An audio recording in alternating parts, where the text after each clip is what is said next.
Tiago Rafael Vieira com você no canal Direito Religioso, que é aquele canal que o mundo da religião interage com o mundo do direito, não é mesmo, Jean Regina? Aqui, Jean Regina, seu servo para assuntos leves, apesar de eu ser um pouco pesado, mas isso é um detalhe.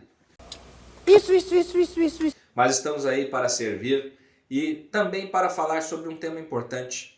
O vídeo de hoje vai falar sobre como é a cara da perseguição aos cristãos e por que isso nos incomoda hoje um pouco. Então, se ajeita na poltrona aí, porque esse é um tema que fala sobre hoje e fala sobre os últimos tempos da gente também dentro do direito religioso. Roda a vinheta.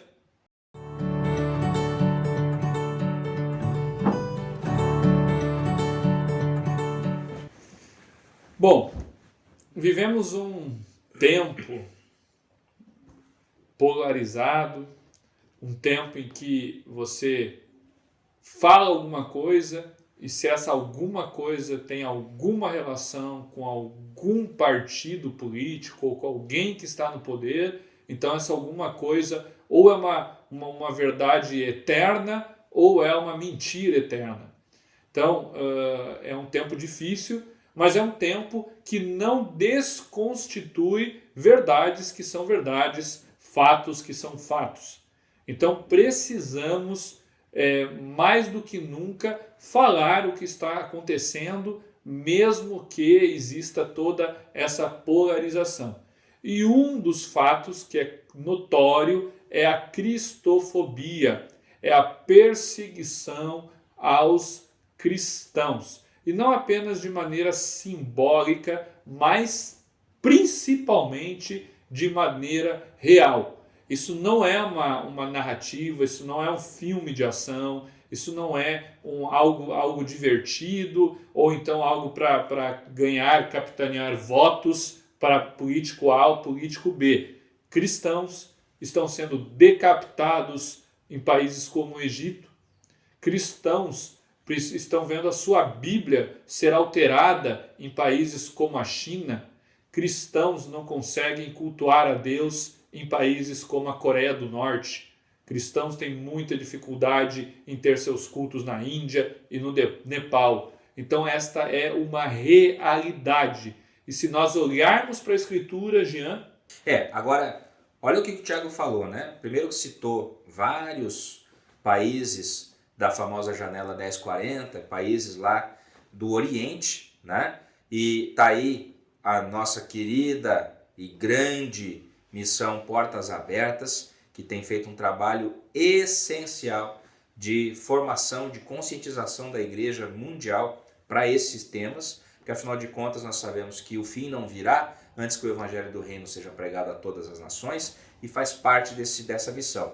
Agora veja também como nós vivemos aqui no Ocidente.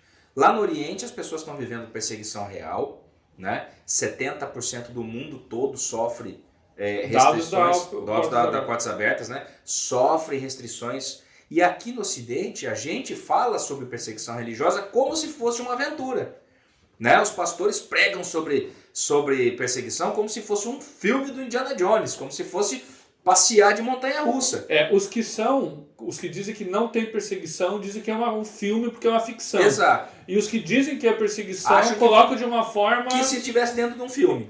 Exatamente. E quando você vai olhar para as Escrituras, o padrão de perseguição é um pouco diferente. Jesus, no seu ministério pessoal, no seu ministério público, né, ele sempre evitou o quanto pôde o confronto direto com reações extremadas de fanáticos religiosos, né? Então, os encontros com os fariseus, com os zelotes, com os essênios, com os saduceus, eles aconteciam quando era inevitável, né? Muitos trechos a gente fala, procuraram Jesus para prendê-lo, mas ele já tinha saído, ele saiu de perto. Se você for olhar o grande missionário bíblico, Tiago, o apóstolo Paulo, né, também. Como é que o apóstolo Paulo desenvolveu o seu ministério? Ele saiu correndo para abraçar os seus algozes? Ele foi correndo, pulou na primeira oportunidade que ele viu de ser preso?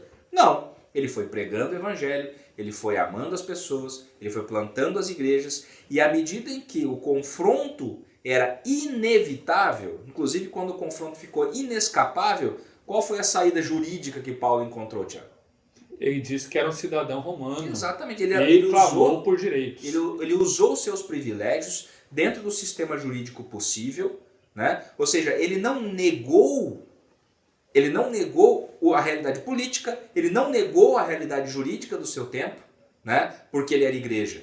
Ele continuava sempre sendo um cidadão, tanto da cidade dos homens quanto da cidade de Deus. Ele estava no mundo, ele não era do mundo. E é essa visão que me entristece quando a gente pensa em muitos pregadores falando sobre perseguição cristã, sobre a necessidade da igreja se preparar, sem nem sequer mencionarem direitos que foram dados por Deus, e esse é um elemento importante, e que nós temos inscritos na pedra da Constituição, que nos garantem liberdade religiosa, como uma proteção divina nessa geração, Tiago. E é algo assim que nós aprendemos com Jesus, como o Jean disse.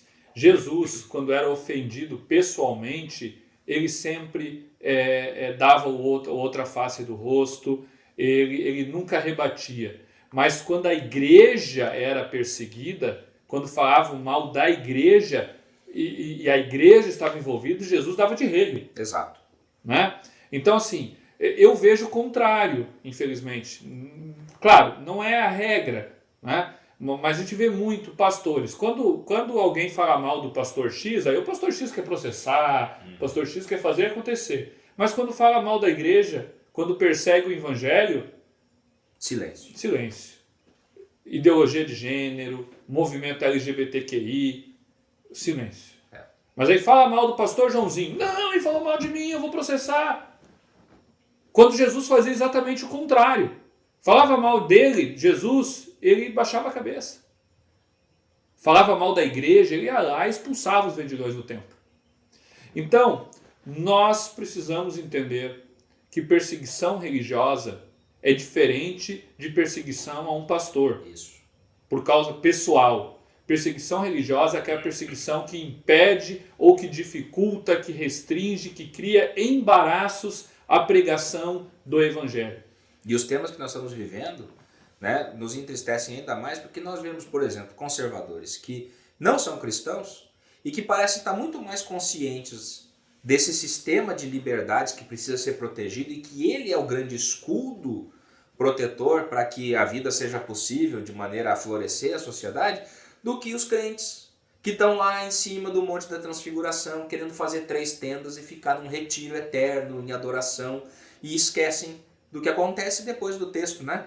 Eles têm que descer para o vale de novo, porque é lá no vale que a coisa acontece. Esquece que sem liberdade de crença, que sem liberdade religiosa, não existe vale, não existe Monte da Transfiguração. Por quê? Porque você não vai poder ir no monte. Você não vai poder ir no vale pregar o evangelho, como acontece em muitos países. Exatamente. Já. Então você precisa defender a liberdade religiosa, você precisa defender a liberdade de crença agora. E a liberdade religiosa ela é para todos. Então não adianta você também querer defender a liberdade religiosa para a sua igreja e dizer que o pessoal que pratica umbanda não pode praticar umbanda. O umbandista tem direito de ser umbandista. Você quer que ele deixe de ser umbandista? Pregue para ele. Pregue para ele, porque o proselitismo faz parte da liberdade religiosa. Agora, impedir que alguém exerça a sua religião é também um atentado à liberdade religiosa, inclusive a sua, porque a liberdade religiosa é um plexo de direitos que faz parte de uma harmonia do sistema. Então, para o sistema ser harmônico, você precisa defender a liberdade religiosa para todos, entender que ela é fundamental e também defender ela para todos. Ou seja, liberdade religiosa, liberdade de crença, liberdade de expressão e laicidade colaborativa são conceitos necessários, urgentes e essenciais para que a igreja se aproprie.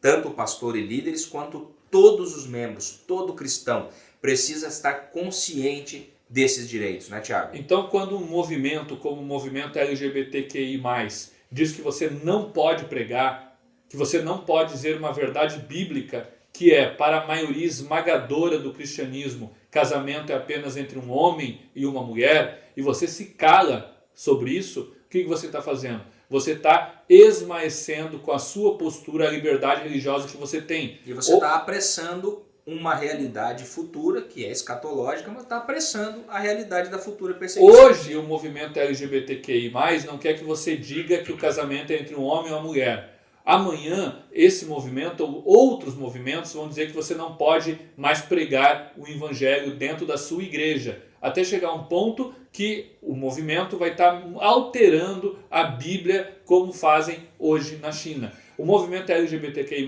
tem seus direitos, pode ter voz na sociedade, não tem problema nenhum, né?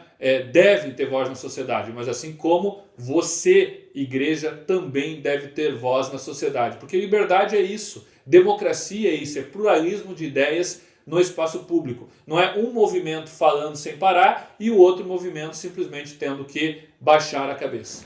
Como está escrito lá no livro de Miqueias, capítulo 6, versículo 8. Vou colocar na tela aqui, Coloca que é aí. Importante, né? Ele te declarou, ó homem, o que é bom e o que é que o Senhor pede de ti, que pratiques a justiça e ames a misericórdia e andes humildemente com o teu Deus.